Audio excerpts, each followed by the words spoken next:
Ce soir, j'avais pensé des occasions pour servir chacun. On est tous appelés à servir, frères et sœurs. On n'est pas appelés à rester à rien faire. Regardez la personne qui est à côté de vous et dites, le Seigneur m'a appelé à te servir. C'est fatigant, ça. Hein? Le Seigneur m'a appelé à te servir.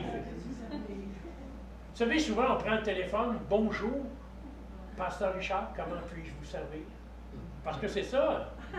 C'est ça. Nous sommes appelés à servir. Puis on va lire ce soir un passage dans Romains, chapitre 12, des versets 1 à 9. Romains 12, des versets 1 à 9, next.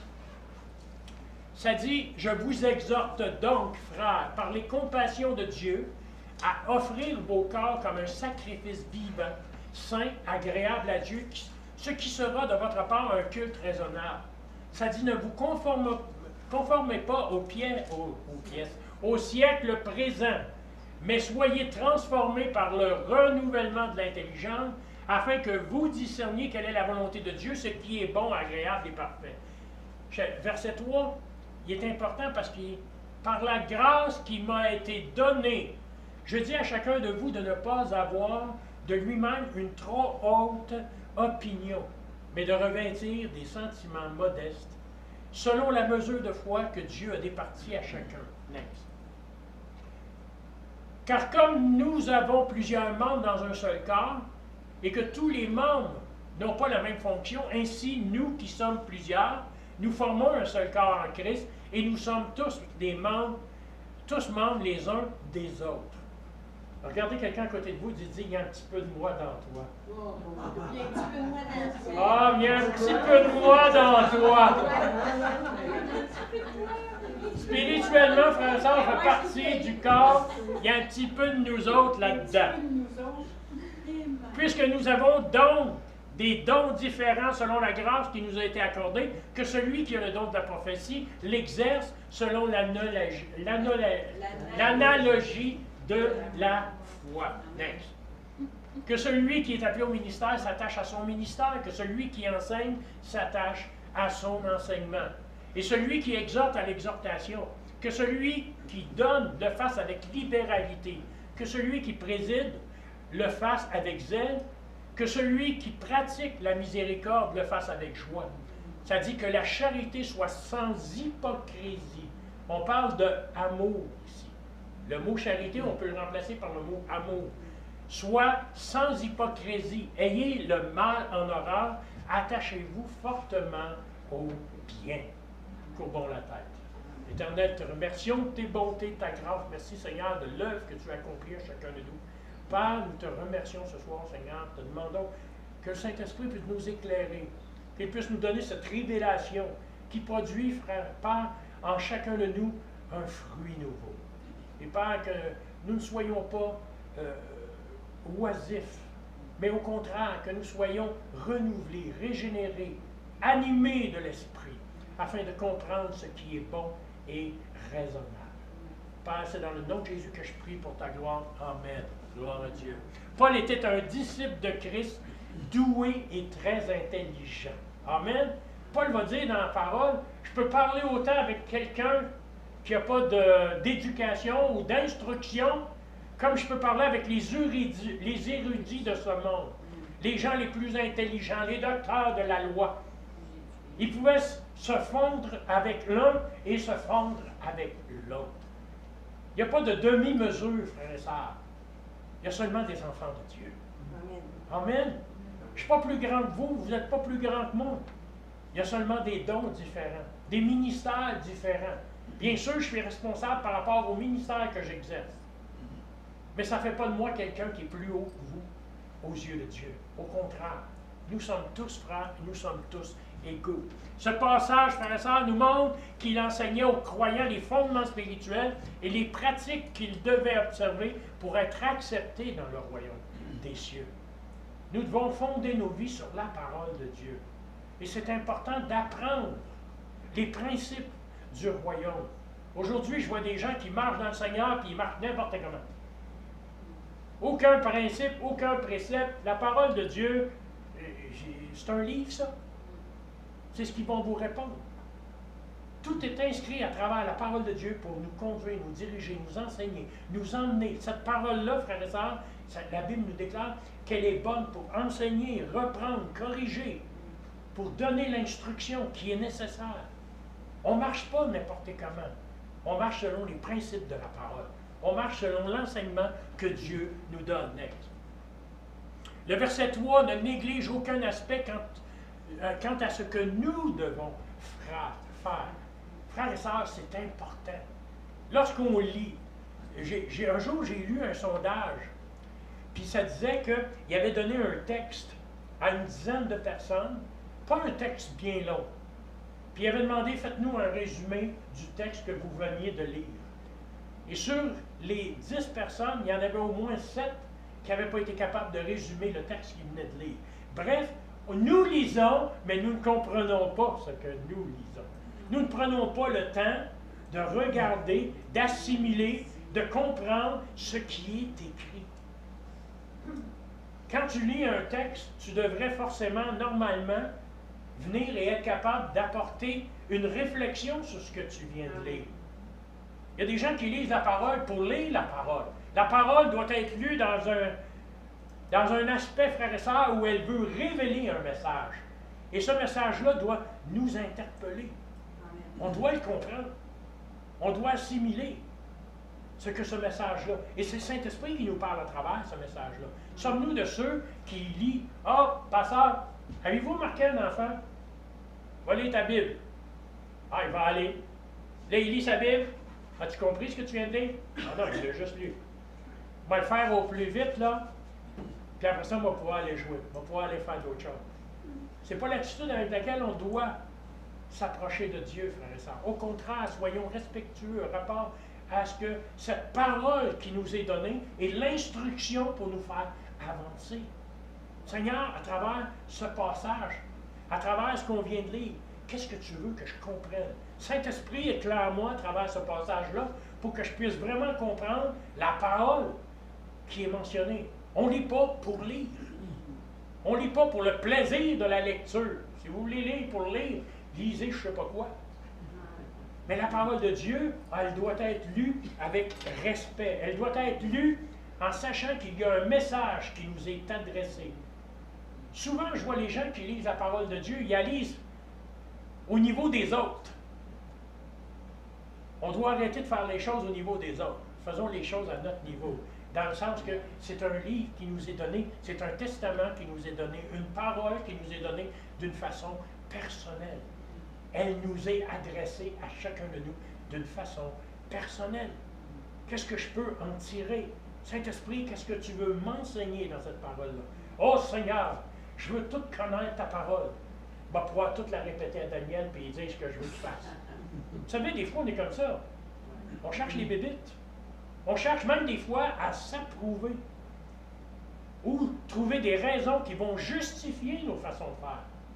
Au contraire, on doit venir avec révérence et aller devant le Seigneur pour dire « Instruis-moi.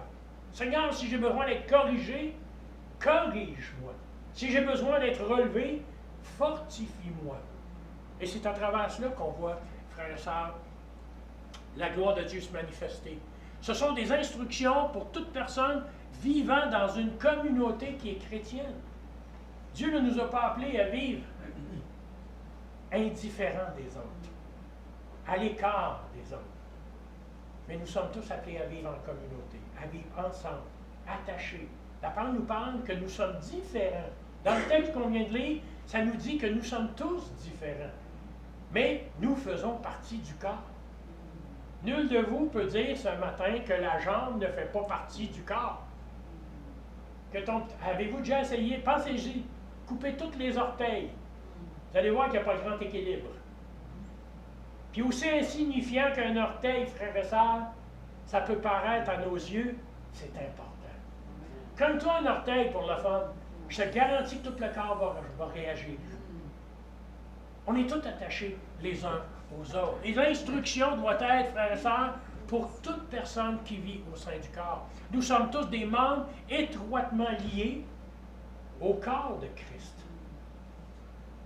Je ne peux pas être indifférent de ce qui se passe dans vos vies comme vous ne pouvez pas être indifférent de ce qui se passe dans la mienne. Bien sûr, à bien des égards, je peux soutenir, je peux aider d'une certaine façon. Mais ma contribution au sein du corps est d'avoir une main tendue, prête à agir, à faire quelque chose. Si ta main trouve quelque chose de bon à faire, fais-le. Pas dire, bon, arrange-toi avec tes troubles. Ça ne marche pas. Avez-vous remarqué, si tu te blesses à une main, l'autre main va venir secourir celle qui est blessée? C'est l'attitude qu'on doit avoir les uns envers les autres. Next. Je pense que je l'ai répété 2 fois, ça se peut-tu? Vivant de la communauté chrétienne. Ouais, ok, reviens. C'est peut-être juste moi qui ai oublié d'enlever une partie. Si, étroitement liés au corps de Christ, si nous voulons obtenir un passeport pour le ciel, nous devons suivre les étapes pratiques détaillées pour nous dans ce passage. Ce qui est important, c'est de comprendre qu'à travers le passage qu'on a mentionné, il y a des attributions, il y a des dons qui sont donnés, il y a des fonctions qui ont été données à un. Que M. Bellil a été appelé à faire, vous savez, ce n'est pas moi qui va le faire, c'est lui. Il a été mandaté pour le faire dans l'Église. Ce que Daniel a été appelé à faire, ce n'est pas moi qui va le faire. Il a été mandaté pour Dieu l'a mandaté à faire ce qu'il avait à faire. Ce que j'ai été appelé à faire, frères et sœurs, ce n'est pas vous qui allez le faire. À rendre le ministère, je dois rendre le ministère que Dieu m'a demandé d'accomplir. Amen. Pour votre bénéfice à vous, mais mes 2 frères ont reçu quelque chose en retour, puis je pourrais dire la même chose pour mes sœurs. C'est pour le bénéfice du corps. Il n'y a pas personne qui doit se vanter et dire « je vaux plus qu'un autre ». Parce que moi, j'ai reçu telle chose. Au contraire. Vous savez, la fonction d'une main, ce n'est pas la même chose que la fonction des yeux. Et pourtant, on a besoin des deux. Pour voir, puis pour pouvoir vivre, puis pour pouvoir agir. Next. Découvrir la volonté de Dieu et la suivre. On est appelé à découvrir cette volonté-là. C'est normal que tu ne sais pas comment suivre le Seigneur si tu ne t'approches pas de lui. Aujourd'hui, vous savez, je me pose des fois des questions à savoir pourquoi qu'on est rendu l'Église en général, avec toute cette formulation-là qu'on voit aujourd'hui. Un pense ci, l'autre pense ça, un autre pense à une autre affaire, un agit d'une certaine façon. Pourquoi qu'on est rendu comme ça? Frères et sœurs, n'est-ce pas des choses qui nous divisent? On doit chercher la volonté de Dieu. Ce qui prime ce soir, c'est pas ce que je veux. C'est pas ce que vous voulez. C'est ce que Dieu demande. C'est ce que Dieu désire. Et je crois que Dieu a un plan pour chacun de nous. Seigneur, fais-nous connaître ta volonté, afin que nous puissions la suivre. On voit ça au verset 2. L'esprit et les pensées du chrétien doivent être renouvelés à chaque jour. On doit venir dans la présence du Seigneur, puiser. On doit venir dans la présence du Seigneur et considérer, frères et sœurs, que c'est lui qui nous transforme. C'est lui qui nous change. Je vois tellement de monde qui essaie de changer tout seul. Ils essayent de trouver toutes sortes de raisons. Vont adapter toutes sortes de philosophies, de façons de vivre. À l'école de ci, à l'école de ça, ici c'est ça. Frères et sœurs, c'est bien partiel. Ce que la chair peut changer, c'est juste partiel. Parce que tôt ou tard, ça revient. Pensez-vous? Vous savez, les mauvaises habitudes, là, c'est comme les résolutions de fin d'année. Hein? Tu sais, cette année, je vais faire ci, je vais faire ça, je vais faire attention. 3 semaines après, ben, tu es revenu aux mêmes habitudes que tu avais avant. On a besoin d'être transformé, changé par l'Esprit de Dieu qui vient, qui renouvelle, qui nous régénère. Puis on a besoin d'être changé à tous les jours. Et ça, cette transformation-là, ce changement-là s'effectue comment? Dans la prière. S'effectue dans la présence de Dieu, au milieu de nos vies. Ce n'est pas quelque chose qui est partiel. Je vais prier dans 2 semaines, je vais prier dans 3 semaines. Non, non. Aujourd'hui, Seigneur, qu'est-ce que tu veux pour moi? Donc, elle doit être renouvelée, frères et sœurs. Nous ne pouvons pas nous conformer au monde. Si l'Église pouvait comprendre ça ce matin, je reviens avec mon ce matin, midi, soir. Amen. Gloire à Dieu. Si on pouvait juste comprendre ça aujourd'hui, que nous n'avons pas à nous conformer à ce monde. Et c'est là où le bas blesse. Parce que souvent, nous prétendons marcher, vivre pour le Seigneur Jésus, mais en gardant ce monde. Et la parole nous déclare que ce monde est inimitié contre Dieu. Il est contraire au Seigneur. C'est un monde qui vit sans Dieu. Un Dieu fait à sa manière, qui va approuver ces choses. Mais on n'a pas à se conformer à cette pratique-là. On n'a pas à se conformer à ce que vit ce monde. Au contraire, nous devons rechercher la sanctification. Sanctification veut dire se mettre à part. Seigneur, je le fais volontairement. J'ai aucune, je m'en allais dire, on ne me force pas pour me mettre à part pour lui. C'est par amour que je le fais. C'est par amour pour lui que je le fais. Nous ne devons pas nous conformer au monde. Nous devons laisser notre esprit être moulé de l'intérieur par la puissance de Dieu.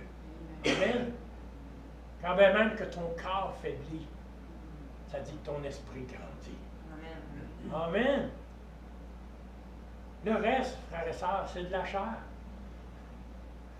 Ton corps peut se briser, ton corps peut être détruit, ton corps peut mourir, mais ton esprit grandit. Puis si jamais tu meurs dans la chair, ma gloire à Dieu, tu es avec ton Seigneur. Amen. Finis les tourments, finis les malheurs, finis ci, finis ça, frères et sœurs. C'est la félicité, la parole le déclare. Des fois, il y en a qui me demandent, t'es bien pressé de t'en aller voir le Seigneur? Amen. Amen. Vous savez, je le dis souvent, je ne suis pas suicidaire. Je vais vivre tous les jours que Dieu va me donner. Amen. Gloire à Dieu. Mais mon cœur a hâte de le voir. Mon cœur a hâte de le rencontrer, d'être avec lui. Amen. Gloire à Dieu. Ça ne vous excite pas? Moi, ça m'excite. Amen. Gloire au Seigneur. À travers ce processus, le chrétien peut découvrir et accepter ce que Dieu a pour lui. Cherchez et vous trouverez. Frappez et on vous ouvrira. Demandez et on vous donnera. Frères et sœurs, avons-nous cherché le Seigneur ce matin? Avons-nous frappé à la porte du Seigneur ce matin? Avons-nous demandé? Vous savez, il y a un grand passage qui dit, vous ne recevez pas, pourquoi? Parce que vous demandez mal. Seigneur, je ne sais pas comment demander. Saint-Esprit, touche-moi. Conduis-moi. Donne-moi les mots qu'il faut pour demander ce qui est nécessaire. La volonté de Dieu est toujours moralement bonne et parfaite. Acceptée par ceux qui ont le même esprit de Christ. Amen. La Bible ne peut pas mentir. C'est la vérité, d'un couvert à l'autre couvert. Elle est moralement, frères et sœurs, parfaite. Il n'y a pas l'ombre de doute, ni de péché dans ce que la parole de Dieu enseigne. Et tout cela est reconnu par qui? Par ceux qui ont le même esprit que Jésus-Christ. Aujourd'hui, il y a beaucoup d'esprits. Il faut savoir discerner, avoir le discernement des esprits aujourd'hui. Des fois, je parle à des gens, frères et sœurs, puis je me dis, je ne sais pas où ils prennent ça.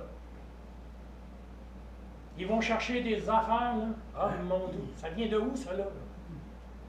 Puis ils ont passé par Québec pour s'en aller à Abitibi.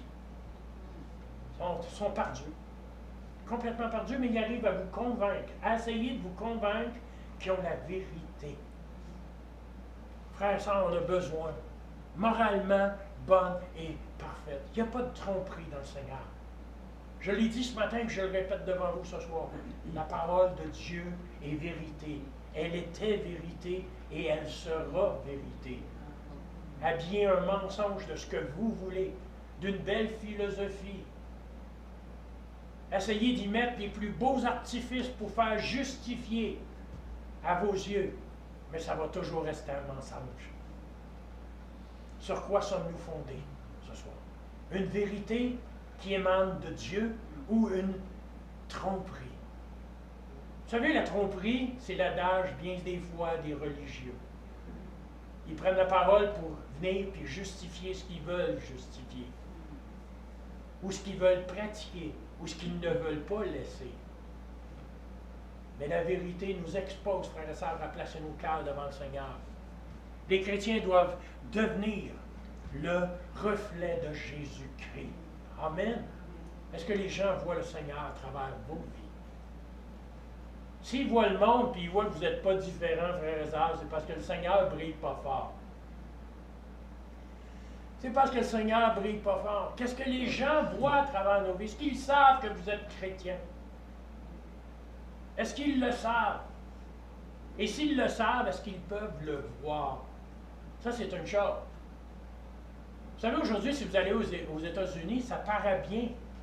Vous entendez tout le temps dire, dans toutes les choses entertainment, vous savez, d'agrément, je m'en allais dire, niveau culturel, les stars de ce monde qui vont dire « God bless you ». Dieu vous bénisse. Dans le péché par-dessus la tête, dans la drogue, par-dessus la tête, dans le sexe par-dessus la tête. Mais God bless you. Dieu te bénisse. Savez-vous qu'ils ne savent pas ce qu'ils disent? Parce que s'ils comprenaient ce qu'ils disaient, croyez-vous que leur vie changerait? Ils seraient exposés, frères et sœurs. Ils disent des choses, mais ne comprennent pas ce qu'ils disent. Découvrir l'unité que nous avons dans notre diversité. Dieu n'a pas créé, frères et sœurs, ne nous a pas créés pour qu'on soit tous pareils. Je l'ai dit tantôt en montant dans l'auto, j'ai dit, s'il y avait 70 pasteurs Richard, même moi, je ne m'endurerais pas. Hein? Parce que j'ai ma personnalité. Mais je suis l'unique. Fait que des fois, il faut que je regarde au Seigneur pour qu'il me transforme et qu'il me change. Mais à travers la diversité que nous avons dans nos personnalités, frères et sœurs, on doit rechercher l'unité. Dieu n'a pas créé la conformité pour qu'on soit tous identiques, qu'on se peigne tous de la même manière. Ça serait dur, hein? J'ai pas de cheveux. Ça serait bien dur que je me peigne comme plusieurs d'entre vous. Mais Dieu nous appelle, frères et sœurs, à l'unité. Des fois, ça se peut qu'on dise, regarde, je ne suis pas d'accord avec ce que tu dis, mais ma réflexion n'est pas rendue là encore. Vous savez, il y en a que ça fait 50 ans qu'ils sont dans le Seigneur. Il y en a que ça fait 5 ans. Il y en a que ça fait 10 ans. Il y en a que ça fait 6 mois. On ne peut pas tous être rendus à la même place. On n'a pas tous le même cheminement. On n'a pas tous, frères et sœurs, la même expérience de vie. J'ai une certaine expérience, frères et sœurs, de la vie que beaucoup d'entre vous n'auraient pas aimé avoir. Je n'ai pas l'expérience de la vie de certains d'entre vous non plus. Mais ce qui fait notre force, c'est notre unité, ensemble, et de pouvoir travailler. On doit être unis et être conscient à la fois de notre force comme corps de Christ, mais aussi de notre faiblesse. Il y a des aspects dans nos vies, frères et sœurs, que même si vous essayez de vous changer, ça prend une transformation du Seigneur. À certains égards, bien des fois, frères et sœurs, il y a certaines habitudes dans nos vies qui vont demander une délivrance. Ça fait des années que tu le pratiques. Ça fait des années que tu es pris avec quelque chose dans ta vie. C'est difficile. Allez demander à quelqu'un d'arrêter de fumer. Avez-vous vu ça? Être pris du tabac. Pris de fumer. Puis là, je ne condamne pas les fumeurs. L'exemple que je veux donner, frères et sœurs, c'est que souvent je rencontre des gens qui me disent « Je veux arrêter de fumer. » Mais ça fait 50 ans de ma vie que j'ai ce poison-là. Puis aujourd'hui, mon corps m'en réclame. Ça prend un sevrage. Puis des fois, c'est douloureux. Ça fait mal. Des fois, il y a des choses dans nos vies où le Seigneur a besoin d'intervenir. Je connais des gens, frères et sœurs, qui sont venus au Seigneur et qui ont demandé la délivrance de cigarettes. Et ils ont été délivrés comme ça. Je connais des gens, frères et sœurs, qui ont été délivrés de la boisson, comme ça. Je connais des gens, frères et sœurs, qui avaient d'autres choses dans leur vie. Tout ce qui n'est pas, frères et sœurs, de Dieu peut devenir une idole pour nous. Ça peut être peut-être juste la bouffe. Pensez-vous? Jamais vu ça, une génération comme la nôtre. On mange, on mange, on mange, on mange, on mange, on mange. Les 3/4 de la terre sont sur un jeûne obligatoire. Puis nous autres, on mange. Alors, même pas à satiété, à outrance. Savez-vous, des fois, tu as peut-être besoin d'être délivré de ta nourriture. Savez-vous que ça fait mal? Avez-vous déjà pensé? Ça fait mal. Quand tu aimes manger, ça fait mal. Et je viens de dire la solution, frère et sœur. La conséquence, ça fait mal. Pourquoi bien des fois nous sommes défaillants à travers la parole de Dieu? Ça fait mal. Parce qu'on est obligé de changer. Parce que Dieu nous parle. Oh Seigneur, va pas là. Touche pas à ça, Seigneur, c'est ça que je veux changer. C'est ça que je veux transformer dans ta vie. C'est ça que je veux enlever de ta vie. Ça fait mal. Ça va faire mal. Mais des fois, il n'y a rien qui se fait sans rien. Donc, frères et sœurs, on doit être conscient de nos faiblesses, travailler ensemble pour mon Dieu, j'ai de la misère à soir avec ça. Capitaliser nos efforts. La Bible nous déclare, c'est quand un est faible que l'autre est fort. Frères et sœurs, pourquoi l'unité? Pourquoi l'Église? Quand mon frère est faible, je peux le soutenir. Un jour, vous serez bien content d'avoir quelqu'un à côté de vous qui va dire, mon frère, je vais lutter avec toi, puis je vais prier avec toi jusqu'à la victoire. Vous savez, bien des fois, je regarde les gens, puis je me dis, si tu comprenais par où ils passent. Ne jugeons personne tant et aussi longtemps, frères et sœurs, qu'on n'est pas prêt à porter ses souliers. Pour peut-être que pour toi, certains aspects de ta vie, c'est pas grand-chose. Ah, moi je peux arrêter comme ça. Pour l'autre, c'est pas ça. C'est le combat de sa vie. Et je crois qu'à quelque part, on a besoin d'être unis ensemble. Next. Nous devons reconnaître nos différences sans condamner, mais plutôt nous encourager les uns les autres. Savoir reconnaître que ton frère a quelque chose que peut-être toi, tu n'as pas. Puis que ce qu'il a été donné pour le bénéfice de l'Église. Je l'ai toujours dit, puis je vous l'ai toujours dit, frères et sœurs. Les 9 dons spirituels, je ne les ai pas. Dieu m'a appelé à quelque chose. Je le fais. Si Dieu a appelé mon frère à imposer les mains et que les gens soient guéris, gloire à Dieu, fallait ton ministère, mon homme, parce que le corps de Christ en a besoin. L'Église a besoin. Si Dieu t'a appelé à prophétiser, prophétise. C'est pour l'édification du corps. Comme on a vu dans le passage, frère et sœur, que celui qui est appelé à l'enseignement travaille son enseignement. Que celui qui est appelé à la prophétie, frère et sœur, soit ouvert à la prophétie. Ce n'est pas pour me flatter. Ça ne m'a pas été donné pour me sentir supérieur. Au contraire, ça a été donné pour l'édification du corps. Afin que chacun puisse être rencontré, édifié. Puis si tu n'es pas capable de considérer que Dieu peut toucher quelqu'un ce soir par les mains de quelqu'un d'autre, cherche à être plus modeste. Cherche l'humilité. Parce que c'est Dieu qui donne à qui il veut, quand il veut, où il veut. C'est Dieu qui bénit, frères et sœurs, et qui agit comme il veut. Il peut prendre le plus simple de nous ce soir et faire des prodiges en son nom. Tout ce que Dieu demande ce soir, frères et sœurs, c'est un cœur qui est réceptif et qui est obéissant. C'est ça que Dieu nous demande. Trop souvent, on condamne. La jalousie fait que nous parlons et que nous condamnons.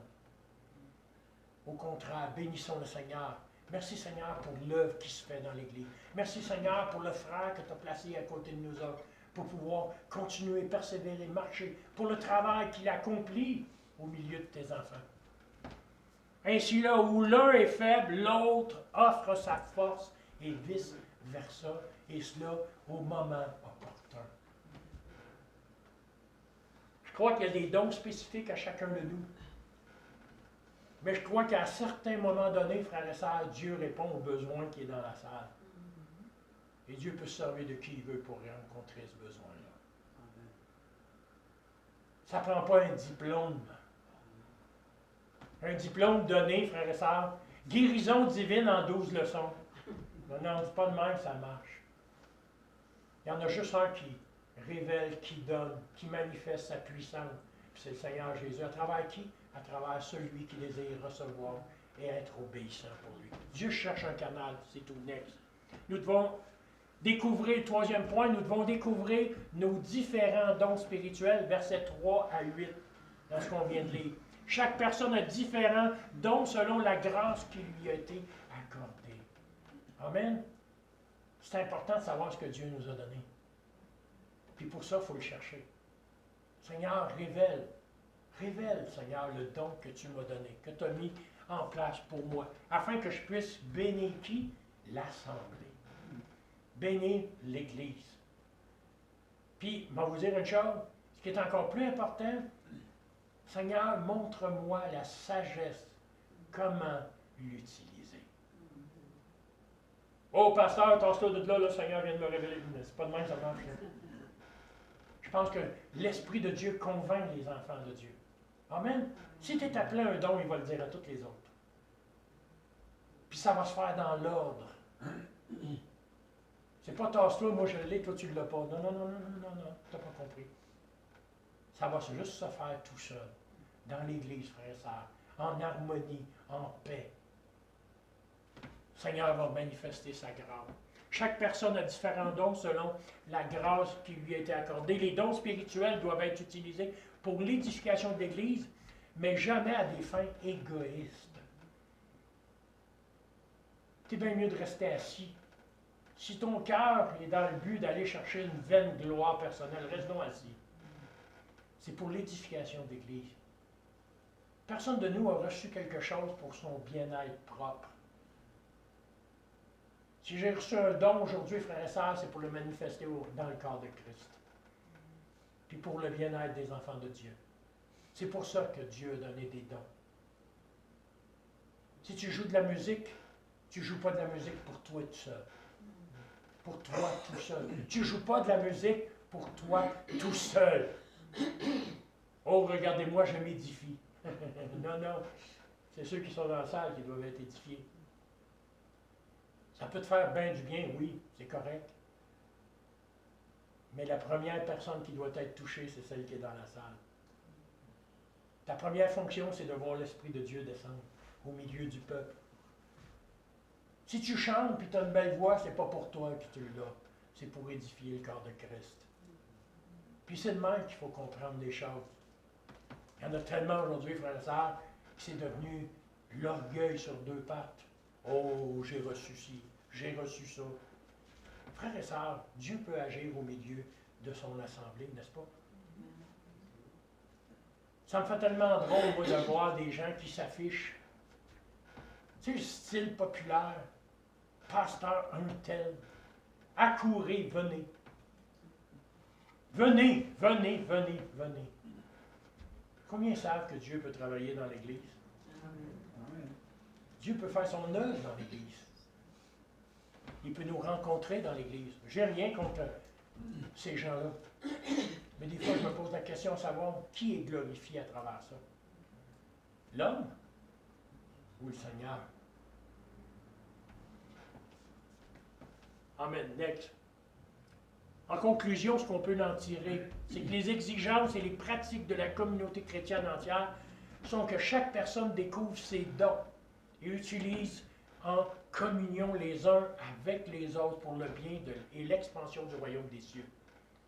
Si nous savons prendre soin les uns des autres, combien croient que le Seigneur va prendre soin de ceux du dehors aussi? Je le répète tout le temps, acte des apôtres, c'est tellement simple. Ils étaient tous ensemble réunis dans le même lieu, fractionnant le pain, priant, louant Dieu, glorifiant le Seigneur, exaltant le Seigneur. Et ce que j'aime, c'est ce qu'a dit un petit peu plus loin, ça dit « Et Dieu rajoutait à chaque jour ceux qui avaient été sauvés ». Et vous remarquez qu'il n'y avait pas besoin de courir ben loin. C'est les gens qui venaient à eux autres. C'est les gens qui accouraient. C'est les gens qui venaient C'est les gens qui voyaient cette lueur, cette lumière de l'Esprit à travers leur vie. Cette communion, cette unité qu'ils avaient ensemble. Et c'est ce que les gens voulaient recevoir. Je veux faire partie de ta gang. On n'avait pas besoin de courir. Ils venaient tout seuls. Parce que l'Esprit de Dieu les emmenait. Souvent, je prie, Seigneur, puis je me dis, regarde, combien de pas on fait quand il s'agit seulement de s'approcher de Dieu et de voir le Seigneur être manifesté à travers nos vies. Si tu brilles, fais-toi-en pas dans les ténèbres, ça va paraître. Ça va paraître, puis ça va être... Si tu es différent du monde, ça va paraître. Puis les gens vont te demander, quelle est la source de ta joie? Vous savez, quand je regarde le monde aujourd'hui, avec tout ce qui se passe, les nouvelles, les bruits de guerre, la nature qui se déchaîne. Des fois, il y en a qui me disent, c'est-tu pas terrible? C'est vrai que c'est terrible. Mais gloire à Dieu, mon Sauveur revient. Moi, mon espérance est là. De quoi tu parles? Ça t'ouvre une porte pour témoigner. Pour dire que ton Jésus revient. Tu veux rester là, puis tu veux avoir le trouble. Ça, c'est correct, c'est ton affaire. Mais moi, mon Seigneur revient. Mon espérance est là. Je suis toujours surpris de voir des gens que quand tu parles que Jésus revient, quand le Seigneur, tu dis que Jésus revient, ils sont tourmentés. Avez-vous peur de ça? Êtes-vous tourmentés ce soir? Répondez pour eux. Pensez-y. Êtes-vous tourmentés juste à savoir que Jésus-Christ revient? Ça me fait toujours drôle d'entendre des gens qui me disent, hey, je veux plus que tu parles du retour de Christ, ça me fait peur. Tu as raison d'avoir peur si tu n'es pas prête. Si ta vie n'est pas en ordre avec Dieu, tu as raison d'avoir peur. Sinon, regarde, mon espérance est en lui. Croyez-vous qu'il est capable de vous garder? Amen. Gardez votre dépôt. Amen. Croyez-vous que le Seigneur est capable d'accomplir ce soir les promesses qu'il vous a faites? Amen. Ça dit, je reviens vous chercher. Je m'en vais vous préparer une place, afin que là où je suis, vous y soyez aussi. Ça dit, ne crains rien. Amen. Amen. Il est ma source de joie. Ça veut-tu dire que je vais être préservé de tout? Non. Ça dit qu'il pleut sur le méchant comme sur le juste. Avez-vous remarqué? Ben malin, celui qui peut courir entre les gouttes. Sans être touché puis sans être mouillé. Non, on va être affecté. Je crois sincèrement, frères et sœurs, qu'on va voir les premières douleurs de l'enfantement. Les premières douleurs du retour de Christ, on va les sentir. Puis faites-vous-en pas, ça ira pas mieux, ça va juste aller pire. Fait que si tu as peur à soir, c'est peut-être parce que tu es insécure. Si tu es insécure, c'est peut-être que tu as besoin de t'approcher du Seigneur encore plus pour qu'il te donne cette conviction-là ce soir, que peu importe ce qui arrive, tu es dans le creux de sa main. Qu'il a la capacité de garder ton dépôt. Next. Personne ne devrait penser que ses dons font de lui un meilleur chrétien. Parce qu'il ne vous est pas destiné. Les dons que vous avez reçus, c'est à travers l'Esprit de Dieu. Et vous êtes le canal pour transmettre ce qu'il veut faire. Ou le favori aux yeux du Seigneur. Il n'y a pas de petit ministère, puis il n'y a pas de grand ministère. Il y a seulement le ministère que Christ nous donne. Si tu es appelé à une grosse église, frère et sœur, ben, occupe-toi de la grosse église. Si tu es appelé à une petite église, une petite bergerie, occupe-toi de ta petite bergerie. Puis de tes petits moutons. Parce que devant Dieu, ils sont autant égales l'un que l'autre. Autant égales l'un de l'autre. Vous savez, quand Dieu passe en revue puis qu'il regarde, je me réjouis. Parce que lui, il ne voit pas une église de 500 ou une église de 1000. Il ne voit pas une église de 10 ou de 12. Il voit un lieu où son nom est élevé. Amen. C'est tout. C'est juste ça qu'il voit. OK? Chaque don contribue à l'œuvre de l'Église et du royaume des cieux, frères et sœurs, et cela dans cette ville aussi. On est appelé à briller. Next. Pas grave, montre-moi juste celle-là. J'ai mis 2 mains, frères et sœurs, avec un cœur. Pour pouvoir servir les autres, il faut avoir de leur cœur. Il faut avoir de l'amour. Vous savez, il n'y a pas de place pour la médisance. Il n'y a pas de place pour la haine. Il n'y a pas de place pour l'indifférence quand tu veux servir Dieu. Il y a juste de la place pour le renoncement. Christ s'est abaissé pour nous servir, frères et sœurs. Il dit, je ne suis pas venu pour être servi, mais je suis venu pour servir. Et je crois qu'on a besoin de s'attacher au Seigneur encore davantage. Qu'est-ce que je peux faire? Peuple de Dieu, regardons à lui aujourd'hui. Soyons soumis. Qu'est-ce que tu veux faire? Qu'est-ce que tu veux réaliser? Quelle œuvre tu veux faire dans cette ville aujourd'hui? Et chacun de vous est précieux. Et on devrait tous prier, frères et sœurs, et veiller les uns sur les autres. Courbons la tête. Alléluia, Père, nous te remercions, Seigneur, de tes bontés, de ta grâce ce soir, Seigneur. Merci pour l'œuvre que tu as accomplie à la croix du Calvaire. Merci, Seigneur, parce que tu nous appelles à être une famille. Une famille différente, Seigneur. Composée de mondes différents. Mais Père, tu nous appelles à être unis. Tu nous appelles à vivre ensemble, à être fortifiés ensemble et à manifester ta gloire au milieu de cette ville. Je prie, Seigneur, pour mes frères et mes sœurs ce soir, que tu puisses poser ta main sur eux, une main puissante, que tu puisses les relever, les encourager, que tu puisses fortifier leur marche et qu'ils puissent connaître, Seigneur. Révèle-toi, Seigneur, à chacun, afin qu'ils puissent connaître l'appel que tu as placé dans leur vie. Là où tu veux, Seigneur, qu'ils te servent et qu'ils servent ton peuple. Et bénis-les abondamment. Éternel, te remercions, Seigneur, pour le jour de notre salut. Merci, Seigneur, parce que tu es venu, que tu nous as rachetés au prix de ton sang. Et Père, Seigneur, tu en auras tout honneur, tu en auras toute gloire. Au nom de Jésus, j'ai prié pour tout le peuple de Dieu dit. Amen, amen et amen. Gloire à Dieu. Que le Seigneur puisse vous bénir, que vous puissiez être rencontrés dans tous vos besoins. Amen. Amen. Puis je vous encourage, tenez bon. Tenez bon, regardez au Seigneur